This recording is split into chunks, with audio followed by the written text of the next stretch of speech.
है इसका, बल्कि सब लोग तारीफें ऐसे करते हैं जैसे कोई बहुत बड़ा महापुरुष है।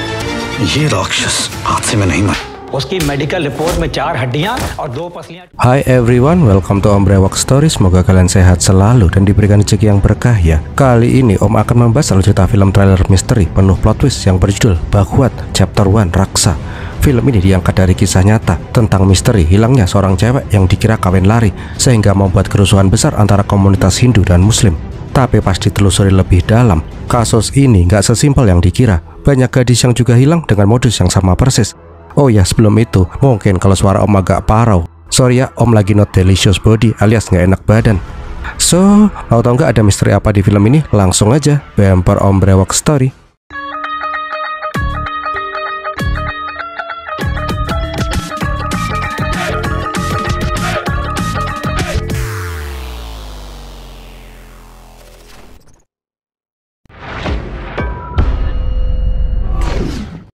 Awal kisah di kota Robertsgan, Oktober 2009. Di saat itu ada sebuah keluarga yang khawatir karena anak putri mereka belum juga pulang walaupun sudah malam. Sang ayah mencoba menenangkan istrinya, mungkin sinyal HP lagi error karena satu kota mengalami pemadaman listrik. Namun firasat seorang ibu nggak bisa dibohongi, dia khawatir kenapa Punam belum juga pulang. Ketika lampu kembali hidup, mereka mencoba menghubungi Punam lagi, tapi hasilnya sama saja, HP-nya nggak aktif. Bahkan kakaknya si Punam yang disuruh mencari si Punam nggak bisa menemukan adiknya dimanapun. Karena hal itu jugalah keluarga Punam membungkus seorang pemuda muslim pakai karung dan langsung membawanya ke politisi pro Hindu yang bernama Vintes. Mereka menuduh kalau Punam itu diajak kawin lari oleh pacarnya yang bernama Abdul. Cowok muslim yang digebukin itu pun bilang dia sama sekali nggak tahu soal si Punam. Gara-gara hal itu jugalah terjadi kericuhan di kota antara komunitas muslim dan Hindu yang menuntut dikembalikannya si Punam. Nah, di lain sisi, kita diperlihatkan seorang inspektur yang bernama Viswas Bakhwat. Dia itu baru aja menyelesaikan masa skorsingnya karena Viswas terkenal sebagai polisi yang temperamental. Nggak jarang penjahat yang dia tangkap harus cacat permanen karena digebukin sama si Viswas. Kepala polisi udah nggak mau mendengar kalau Viswas berbuat seenaknya sendiri. Nah, karena di kota Robertsgan lagi ada kerusuhan, Viswas pun dimutasi ke kota itu untuk menyelesaikan kasus hilangnya si Punam. Singkat cerita, Viswas dan keluarganya pun pindah ke kota Robertsgan. Nah, di rumah dinasnya yang baru, Viswas langsung bertanya ke subinspektur Mato soal kasus hilangnya Punam Misra. Ngehenya, Manto itu malah bilang kalau sebenarnya ini tuh kasus nggak penting. Seluruh baju, uang, dan perhiasannya hilang dari kamarnya dan tidak ada tanda-tanda pencurian. Udah pasti ini kawin lari. Apalagi Punam itu perawan tua, usianya 28 tahun. Pasti dia akan langsung mau kalau diajak nikah sama cowok manapun. Mendengar itu, Viswas langsung emosi. Gimana bisa seorang polisi mempunyai asumsi kayak gitu? Intinya sih, Viswas menekankan ke bawahannya kalau ini kasus serius dan meminta semua petunjuk sekecil apapun. Nggak lama kemudian, Viswas dikasih tahu rekap histori panggilan teleponnya si Punam. Dia menemukan nomor yang selalu menelpon pada malam hari dengan durasi yang panjang. Di malam itu juga, Viswas menelpon si Mato yang lagi ngimpi enak-enak. Viswas pun meminta Mato melacak nomor yang dia kasih secepat mungkin. Jelas saja Mato kedandapan, tapi ini orang emang malesnya kayak kebu, malah tidur lagi dong. Keesokan harinya, pas datang ke kantor polisi, di depan gerbang udah ramai demonstran yang meminta polisi menangkap komunitas muslim karena telah menculik anak cewek Hindu. Nggak lama kemudian, Viswas meminta keluarga Punam untuk masuk. Di saat itu, Vintes yang seorang politikus menuntut Punam agar segera dikembalikan. Kalau enggak, akan ada kerusuhan lebih besar. Namun Viswas sama sekali nggak gentar dengan gertakannya si Vintes. Dia bahkan marang Vintes untuk duduk. Viswan bilang ke keluarganya si Punam, beri waktu dia 15 hari, dia akan membawa Punam kembali ke rumah. Sama satu lagi, kalau ada kerusuhan lagi, maka orang pertama yang Viswas tangkap adalah si Vintes. Nah, di sisi lain, di kota Banaras, diperlihatkan seorang gadis yang naik sepeda. Nggak sengaja dia terjatuh karena mau diseruduk sama mas-mas. Pas mau menolong tuh cewek, pemuda yang bernama Samer bilang, kayaknya aku kenal kamu deh. Ya, tipikal pengen kenal sok deket gitu deh. Karena rayon gombal modelan kayak gitu udah nggak zaman, tuh cewek pun mah cuek-cuek aja dan pergi meninggalkan si Samir. Keesokan harinya, Samir kembali menunggu tuh cewek lewat, tapi tetap aja dicuekin. Hal itu pun berlangsung selama beberapa hari. Sampai di titik, Samir bilang kalau nggak ada acara, Samir mengajak tuh mbak-mbak untuk berdoa di Sungai Gangga. Ngeliat perjuangannya si Samir, tuh cewek pun akhirnya ngasih tahu namanya, yaitu si Merah. Dia tuh nggak janji akan menemui si Samir. Ya, kalau ada waktu aku tak nyusul wis. Kembali lagi ke Viswas. Di kala itu, dia mendapat hasil penelusuran nomor yang diminta ke Mato. Viswas pun langsung memanggil keluarganya si Punam. Viswas ngasih tahu kalau nomor yang selalu dihubungi si Poonam di tengah malam bernama Praven Sahu, bukan Abdul. Jadi, kalau emang tuh cewek kawin lari, bukan dengan Abdul yang dituduhkan sama si Vintes. Seketika mereka semua pun langsung pada terdiam. Viswas pun nanya siapa itu Praven Sahu, tapi keluarganya si Poonam gak ada yang kenal sama tuh nama. Singkat cerita, Viswas dan Mato mendatangi sebuah pabrik bata untuk mencari si Praven. Pas tahu kalau Praven diincar polisi, anak kecil di sana malah ember. Karena ketakutan, Praven pun langsung melarikan diri. Di sana juga Praven bilang kalau dia sudah mengembalikan gadis itu. Tuh gadis gak bisa bekerja, tenaganya lemah dan sakit-sakitan. Mato heran dengan apa yang dibilang sama si Praven. Singkat cerita, pas berhasil ditangkap, Praven bilang kalau gadis yang dimaksud itu adalah gadis berusia 9 tahun yang dijual untuk dijadikan buruh batu bata. Dia sama sekali gak mengenal si Poonam, apalagi kawin lari sama dia. Viswas pun bertanya kenapa Praven selalu teleponan sama si Poonam setiap malam. Baru deh fakta baru terungkap. Nomor itu emang didaftarkan atas nama si Praven, tapi itu nomor yang make adiknya yang bernama Kushola. Sudah 7 bulan Kushola hilang, bahkan Praven menunjukkan surat laporan Kushola yang hilang.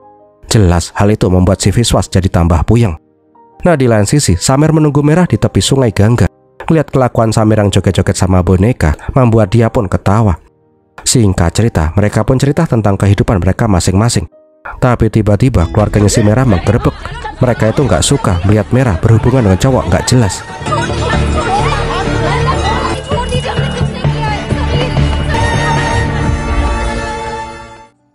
Malam harinya, Merah pun menangis pas teleponan sama si Samer. Samer berkata kalau dia sudah terbiasa digebukin dan direndahkan seperti ini. Hal itu malah membuat si Samer semakin mantap kalau dia sangat mencintai si Merah. Kembali lagi ke Viswas. Di saat itu, Viswas meminta si Mato untuk melacak nomor yang sering berhubungan dengan nomornya si Praven. Sedangkan di kantor polisi, Pak Misra terus saja bertanya soal putrinya. Mato pun menyuruh si Misra untuk pulang dan menunggu kabar dari kepolisian. Nggak lama berselang, Mato ngasih kabar kalau ada 2 nomor yang sering berhubungan dengan nomornya si Praven. Sandria Lohita dan satu lagi seorang pria yang bernama Santos Pujari. Nggak mau membuang waktu, polisi langsung bergegas ke rumah Santos di Dalhalpur. Viswas pun langsung bertanya di mana Santos berada, karena dia menjadi tersangka utama hilangnya Puman dan Kushala. Bapaknya Santos pun ngasih tahu kalau Santos itu bukan penjahat. Kedua, Santos itu telah hilang 1 tahun yang lalu. Polisi sudah dilaporin, tapi sampai sekarang nggak ada kabarnya. Nggak dapat hasil, polisi pun langsung menuju ke tempat orang yang bernama Sandria. Tapi pas sampai di sana, orang-orang bilang kalau Sandria sudah kabur dari 1 tahun yang lalu. Dari situ, mereka pun menemukan petunjuk baru. Tapi semakin mereka mendalami kasus, semakin banyak orang yang hilang dengan cara yang sama. Semua harta mereka hilang, tidak ada tanda-tanda pencurian, dan hilang secara misterius. Jelas saja, kasus ini semakin membuat si Viswas menjadi tambah puyeng.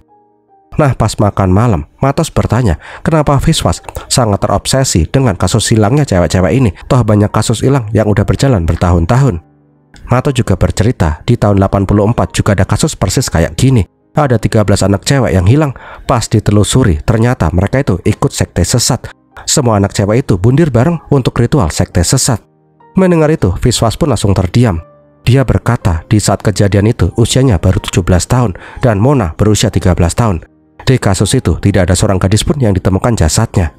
Ternyata Mona itu adiknya si Viswas yang jadi salah satu korban dukun sesat itu. Sampai sekarang nasib Mona tidak diketahui apakah sudah mati atau masih hidup. Tapi yang Viswas yakini adiknya itu nggak pernah ikut dalam sekte sesat apapun. Itulah kenapa Viswas sangat fokus tentang kasus sekarang. Dia itu nggak mau nasib adiknya terulang kembali ke cewek-cewek yang lain. Seketika Semara pun langsung pada kicep. Keesokan harinya Mato pun ngasih kabar kalau dia menemukan petunjuk sebuah nomor telepon di kalender rumahnya si Sandria. Nomor itu milik seorang fotografer yang bernama Kavita yang tinggal di daerah Mandudi dan seorang germoh yang bernama Sastri. Gak mau membuang waktu, polisi langsung menggerebek lokalisasi tempat Sastri bekerja. Semua penjuru tempat pun diubek-ubek untuk menemukan cewek-cewek yang hilang misterius. Tapi hasilnya nihil. Sampai di titik Sastri berhasil ditemukan. Dia pun ditanyain tentang hilangnya Sandria dan cewek-cewek yang lain. Mato pun berkata bersyukurlah karena Inspektur Viswas gak mengizinkan kekerasan pas interogasi. Tapi jangan sampai membuat Inspektur Viswas marah atau Sastri akan menerima akibatnya. Gak lama kemudian Viswas pun datang. Cuman dengan melihat auranya si Viswas, Sastri pun langsung ketakutan. Namun Sastri mengaku dia tuh gak tahu menau soal hilangnya tuh cewek-cewek. Selama ini dia gak pernah membeli cewek dari para penculik. Cewek yang dia dapat biasanya dijual oleh keluarganya sendiri karena himpitan ekonomi. Mendengar itu, Viswas pun langsung pergi. Bro, komandanmu nakutin banget, aku aja sampai susah napas pas ngeliat matanya. Tapi seketika Viswas kembali dan langsung gebukin si Sastri. Walaupun tuh bangkai gak ikut terlibat dalam hilangnya para gadis-gadis, tapi Viswas jengkel karena ini Germo udah memperjualbelikan cewek seenak udelnya sendiri. Melihat itu, Mato pun cuma bisa plonga-plongo. Malam harinya, Viswas mengingat-ingat kenangan dia pas dia masih kecil. Di saat itu, dia sedang bermain bulu tangkis dengan si Mona. Karena shuttlecocknya jatuh di genting, Mona berniat membeli shuttlecock di warung, tapi Mona tidak pernah kembali lagi setelah itu. Kembali lagi ke Samer dan Mira. Di suatu tempat mereka bertemu sembunyi-sembunyi. Gak usah pakai banyak ngomong deh ya. Intinya Samer mengajak Mira untuk kawin lari aja. Dia berjanji akan membuat Mira bahagia. Awalnya sih Mira gak mau, tapi Samer terus meyakinkan si Mira kalau cinta mereka itu emang tulus dan ditakdirkan untuk menjadi suami istri. Karena dari Sastri gak ada petunjuk, Viswas pun langsung mendatangi tempatnya si Kavita. Dia pun membuntuti si Kavita sampai di rumahnya. Singkat cerita, polisi pun langsung menggerebek rumahnya si Kavita. Dari histori teleponannya si Kavita, ada nomor salah satu korban yang bernama Chandra. Polisi pun nanya di mana Kavita menjual si Chandra. Nggak mau membuang waktu, Viswas menelpon nomornya si Chandra pakai HP-nya si Kavita. Tapi nomor kontaknya itu dinamain Suraj. Hal itu semakin membuat Om dan si Viswan bingung. Ya udah, Kavita pun bilang kalau Suraj itu adalah teman kencannya dulu. Tapi sudah bertahun-tahun dia tidak berhubungan dengan si Suraj. Dulu Suraj sering mencetak foto di tempat Kavita bekerja. Mulai dari situ, Suraj sering menguntit dirinya. Bahkan Suraj mendatangi sekolah anaknya si Kavita. Karena risih dan takut, Kavita memutuskan pindah ke Nepal.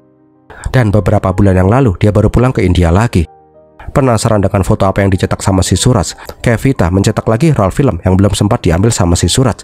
Tapi foto itu hanyalah foto-foto random yang tidak ngasih informasi apapun. Nah, dari nomor teleponnya si Chandra alias si Suraj, mereka menemukan nomor random lagi. Tapi kali ini tuh nomor sudah tidak aktif. Kembali lagi ke Mera. Di saat itu, Mera mengenakan baju yang diberikan oleh si Samer. Mera aslinya sih malu karena baju itu sangat ketat. Tapi karena ini permintaannya si Samer, Mera nggak bisa menolaknya. Nah, di sebuah gubuk, Samer memuji penampilan Mera yang berubah total, jauh lebih modern dan cantik. Tapi gara-gara hal itu jugalah, ada pakde-pakde yang ngeliatin tubuh Mera dari atas sampai bawah. Di saat itu, Samer kembali mengajak kawin lari si Mera. Dia itu udah nggak kuat menanggung rasa rindu yang berlarut-larut. Samer pun bilang kalau seminggu lagi dia akan pergi ke kota lain. Kalau Mera nggak mau kawin lari sama si Samer, Samer akan pergi selamanya. Malam harinya di sebuah festival, Mera berpikir keras. Satu sisi dia nggak mau meninggalkan keluarganya, tapi di sisi yang lain dia juga nggak mau kehilangan si Samer yang sangat dia cintai. Di saat yang bersamaan, Viswas terlihat bingung. Semakin dia mendalami kasus ini, semakin jauh juga dia dari titik temu. Istrinya pun mencoba menguatkan si Viswas. Selama ini, Viswas pasti menemukan cara untuk menangkap penjahat, walaupun seterjal apapun jalan yang Viswas hadapi. Bener aja, di saat yang bersamaan, Mato menelpon kalau nomor yang kemarin gak aktif, sempat aktif selama 1 menit. Itu cukup untuk melacak keberadaan tuh sinyal HP. Keesokan paginya, kita diperlihatkan kalau Mera sudah memutuskan untuk kawin lari bersama si Samer. Samer pun membawa si Mera ke sebuah kota yang jauh. Mereka juga memesan sebuah kamar hotel untuk honeymoon. Di dalam kamar, Mera menangis karena dia nggak menyangka meninggalkan keluarganya untuk kawin lari. Tapi Samer terus menghiburnya dan menyuruh si Mera untuk mengenakan baju merah untuk malam pertama mereka. Singkat cerita, mereka pun bercocok tanam ubi, ewek-ewek teralala. Di sisi lain, polisi berhasil menangkap mas-mas yang memegang HP itu. Ketika disiksa, Bitu bilang kalau HP itu dia dapat dari temannya yang bernama Kastup. Nggak pakai lama, Kastup juga langsung ikut ditangkap polisi. Di ruangan interogasi, mereka berdua pun disiksa secara terpisah.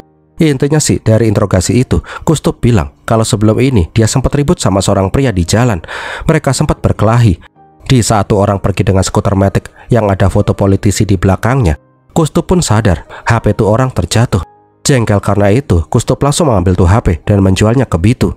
Sekali lagi, Viswas dan polisi yang lain nggak bisa menemukan petunjuk apapun soal misteri hilangnya cewek-cewek ini. Tapi pas lagi puyeng-puyengnya, Viswas keinget sesuatu. Dia pun langsung mengambil foto yang sebelumnya dikasih sama si Kavita dan menemukan sebuah foto skuter yang ada foto politisinya di belakangnya. Setelah itu, dia pun bertanya ke Kastup. Dan benar kalau orang yang berkelahi dengannya adalah orang yang memiliki skuter itu. Dari nomor polisi tuh skuter, polisi menemukan nama Rajkumar Siritia sebagai pemilik tuh skuter. Untuk memastikannya, Kavita pun dipanggil. Dan benar saja, Kavita bilang kalau sosok Rajkumar itu adalah Suraj yang dia kenal. Akhirnya, setelah bekerja selama berhari-hari, Viswas bisa menemukan titik terang. Viswas pun langsung memerintahkan anak buahnya untuk mencari tahu semua informasi soal Rajkumar. Dia tinggal di mana, apa hobinya, makanan favorit, nomor sepatu, pokoknya cari semua informasi. Keesokan paginya diperlihatkan si Samir alias si Suraj alias Rajkumar mengambil skuter di parkiran. Dia juga langsung mendatangi sebuah rumah dengan kotak kue dan bunga sambil memanggil-manggil nama Sumitra.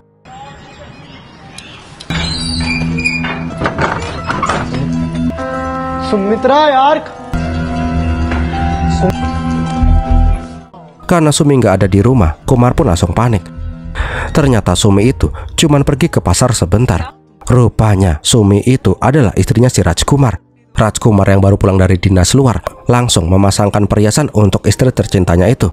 Kumar juga langsung minta jatah ewek-ewek karena udah kangen banget sama si Sumi. Di saat yang bersamaan, polisi menemukan fakta-fakta baru soal Rajkumar. Dia itu pengangguran, tapi dia punya 2 istri. Orang-orang di sekitar sangat menghormati si Rajkumar karena dia itu sopan, baik, dan berpendidikan tinggi. Bahkan Rajkumar punya gelar magister di bidang psikologi. Nah, karena belum punya bukti kalau Rajkumar lah yang menculik gadis-gadis malang, Viswas berniat menangkap Rajkumar dengan tuduhan ringan sampai polisi bisa mendapatkan bukti lebih jauh. Akhirnya Viswas meminta tolong Kavita untuk menjebak si Rajkumar. Walaupun awalnya nggak mau, Kavita pun akhirnya bersedia. Kenapa akhirnya Kavita bersedia? Karena Viswas akhirnya tahu kalau selama ini Kavita telah berbohong. Kavita ini istri pertama dari si Rajkumar. Malam harinya Kavita memancing Rajkumar untuk bertemu di terminal. Tapi udah ditunggu lama amat, Rajkumar nggak kunjung muncul. Kavita yang ketakutan pengen membatalkan misi karena dia tuh tahu bener Rajkumar itu orangnya nekat. Nah, pas Kavita mau pulang, dia malah berpapasan dengan si Rajkumar. Karena gugup, Kavita mengajak Rajkumar untuk beli es jeruk. Sialnya, pas Kavita mau menghubungi si Viswas, HP-nya malah terjatuh dan pecah. Di tukang es jeruk, Kavita pun tambah panik. Apalagi tukang es itu nanya, "Nona, kamu sangat suka sama esku ya? Sampai pesen 2 kali." Sontak aja, Rajkumar pun langsung sadar kalau dia itu sedang dijebak. Dengan sekuat tenaga, Rajkumar mencoba melarikan diri.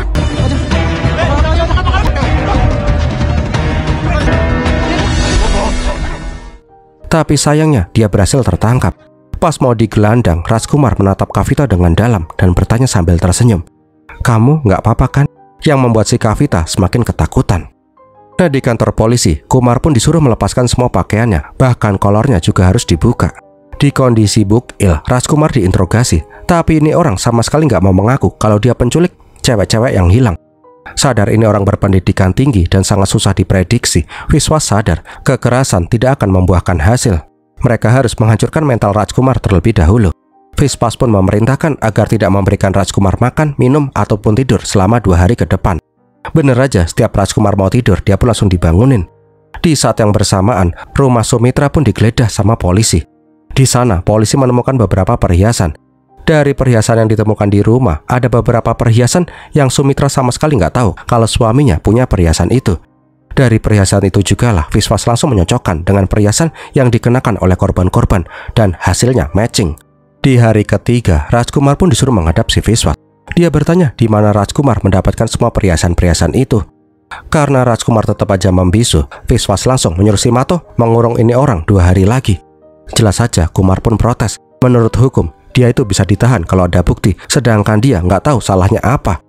Apalagi dia tuh nggak makan tidur dan berak selama 2 hari. Seenggaknya kasih dia air dan kancut baru, karena kancutnya itu udah kotor kena peciritnya sendiri.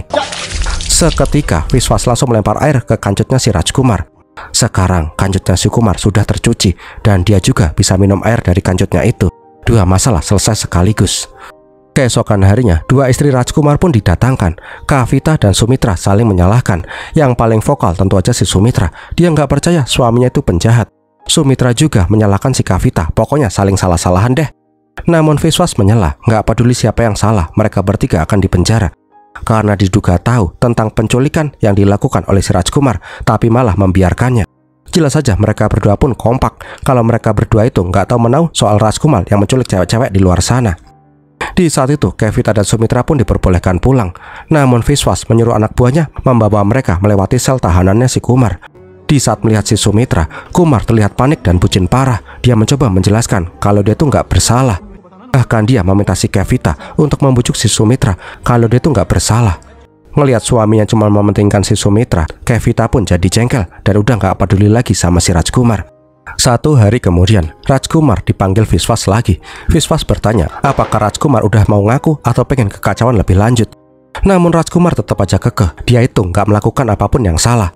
Ya udah, Viswas meminta Simato untuk membuat laporan kalau Rajkumar dan Sumitra melakukan perdagangan manusia karena perhiasan Puman Misra ditemukan di rumahnya si Sumitra. Di saat itu, Viswas juga mempengaruhi si Rajkumar kalau Sumitra sudah menusuk Kumar dari belakang. Yang penting dia nggak dijebloskan ke penjara, jadi mending Kumar ngaku aja. Namun Rajkumar nggak mau percaya dengan omongannya si Viswas. Dia tahu Sumitra itu sangat mencintainya dan nggak mungkin menusuknya dari belakang. Seketika Kumar pun langsung menarik kerah bajunya si Viswas. Alhasil Kumar langsung dikeplak sampai ke cengkang. Dia juga dicekek sampai ngap-ngapan. Untung aja Viswas masih bisa menahan emosinya.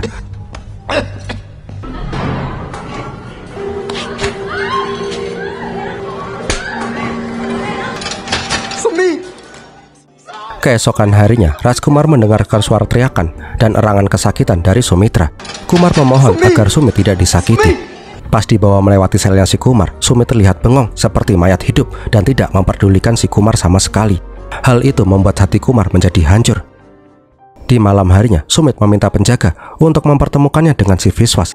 Di ruangan interogasi, Viswas ngasih surat pernyataan kalau Sumit tidak terlibat dalam kasusnya si Kumar. Dia juga bersedia menjadi saksi yang akan memberatkan Kumar di pengadilan. Belum lagi Sumit juga mengajukan cerai dengan si Kumar. Di saat itu Kumar pun cerita kalau dia itu emang suka ewek-ewek sama cewek-cewek lain, tapi Sumitra itu spesial, rasa cintanya udah di taraf bucin. Jadi apapun yang Sumit lakukan, Kumar akan terus mencintai si Sumitra. Akhirnya Kumar pun bercerita dia bertemu dengan Punam Misra di tempat sebuah toko perhiasan perak tempat Punam bekerja. Di sana Kumar juga menceritakan gimana dia membuat Punam jatuh cinta dan diajak kawin lari. Untuk perawan tua seperti si Punam gak perlu effort lebih, cukup dijanjikan cinta yang tulus. Tuh cewek langsung mengikuti semua permintaannya si Kumar. Singkat cerita, setelah berhasil meniduri si Punam, Kumar baru bilang kalau sebenarnya dia itu sudah punya istri. Kumar juga mempengaruhi si Punam kalau pas ewek-ewek mereka itu gak pakai pengaman. Jadi dia menawarkan Punam obat anti hamil. Kumar menyuruh si Punam meminumnya di toilet terminal agar tidak mencurigakan, tanpa tahu kalau yang diminum itu adalah racun merkuri sianida. Setelah sadar Punam tidak pernah keluar toilet, Kumar pergi dengan semua perhiasan dan uangnya si Punam. Mendengar itu, amarah Viswas pun langsung memuncak. Dia memohon ke siapa saja tolong bawa pergi monster ini enyah dari hadapannya sebelum Viswas hilang kendali dan membunuh si Kumar. Dari informasinya si Kumar, polisi pun mengecek TKP.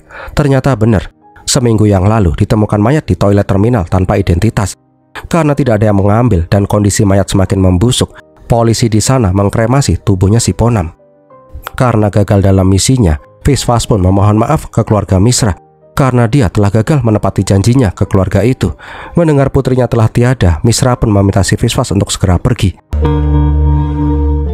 Ketika hendak ke TKP, Rajkumar meminta makan karena dia sangat lapar. Para polisi pun sempat mampir ke sebuah rest area. Bangkainya ketika melihat pelayan yang cantik, sifat puas ngacengan Rajkumar pun kembali muncul. Tanpa rasa takut dan tanpa rasa bersalah terpancar dari wajahnya. Setelah dikasih makan, Rajkumar pun bercerita dengan santai semua korban-korban yang dia manipulasi dan bunuh. Semua korban itu diculik dan dibunuh dengan metode yang sama persis, menjual cinta, kasih sayang, dan dibunuh dengan racun merkuri sianida.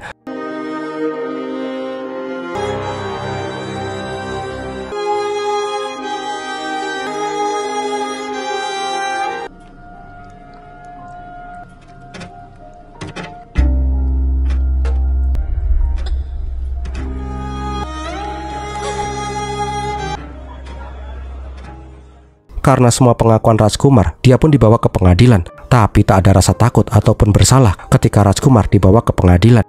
Dia malah bilang kalau sebenarnya dia itu nggak salah, lagian nggak ada bukti yang bisa memberatkannya. Di dalam persidangan, hakim meminta Kumar memilih pengacara. Kalau tidak ada uang, pemerintah akan menyediakan pengacara untuk si Kumar. Namun Kumar berkata, semua orang sudah menganggapnya sebagai pembunuh. Walaupun ada pengacara pun, hasilnya pasti sama saja. Kumar pun memohon ke hakim, dia akan menjadi pengacara untuk dirinya sendiri. Karena argumen Kumar kuat, hakim pun mengizinkan. Sidang pun akan diskor selama 1 minggu. Di 1 minggu itulah digunakan Kumar untuk mempelajari dasar-dasar hukum dari buku yang diberikan oleh polisi. Di saat yang bersamaan, polisi juga terus mencari bukti atas perbuatan Kumar ke 19 cewek yang dia bunuh dari tahun 2004 sampai tahun 2009. 1 minggu kemudian, persidangan pun dimulai kembali.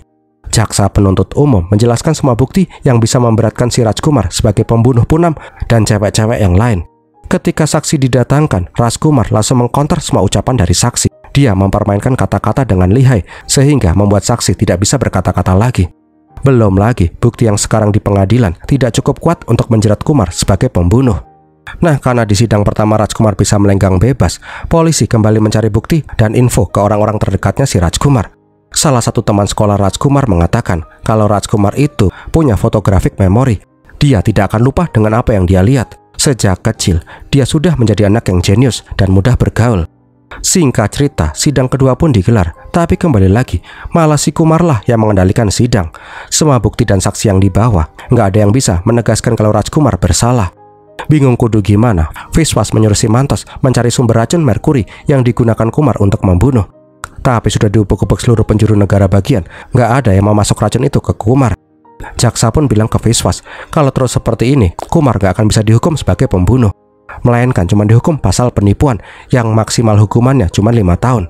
Jaksa meminta si Viswas ngasih bukti valid yang membuat si Kumar gak bisa menyangkal lagi. Di saat itu, Viswas keinget sesuatu. Dia pun mencari barang buktinya si Kumar dan menemukan sebuah botol parfum kecil. Mato bilang, dia sudah mengecek botol parfum itu, tapi gak ada tanda-tanda racun merkuri. Viswas yang curiga menyuruh si Mato mencari toko parfum itu. Singkat cerita, polisi berhasil menemukan toko parfum itu. Tapi itu mas-mas sama sekali nggak tahu menau dengan orang yang bernama Rajkumar, Samer ataupun Suraj. Pas udah mau pasrah, Viswas nemu kartu nama pembuat perhiasan di etalase. Rupanya tuh kartu nama milik bapaknya mas-mas ini yang bernama Gafar. Nggak pakai lama, Gafar langsung diinterogasi. Akhirnya dia pun mengaku kalau dia mengenal si Rajkumar karena dulu pernah satu tongkrongan di penjara. Dari situlah mereka pun jadi akrab. Gafar juga cerita kalau beberapa kali Rajkumar membeli merkuri dari dirinya. Untuk Gafar mendapatkan merkuri tidaklah sulit karena dia pengrajin perhiasan emas. Karena udah mendapatkan saksi kunci, Gafar pun didatangkan ke pengadilan. Dia menjelaskan kalau Rajkumar emang pernah membeli merkuri sama dia. Nah, pas giliran Rajkumar yang nanya-nanya, Kumar malah bilang, "Bro, udah lama ya kita nggak mabok bareng di rumahmu." Jelas saja hakim langsung menyuruh si Kumar untuk serius. Intinya sih, Kumar memutarbalikkan fakta.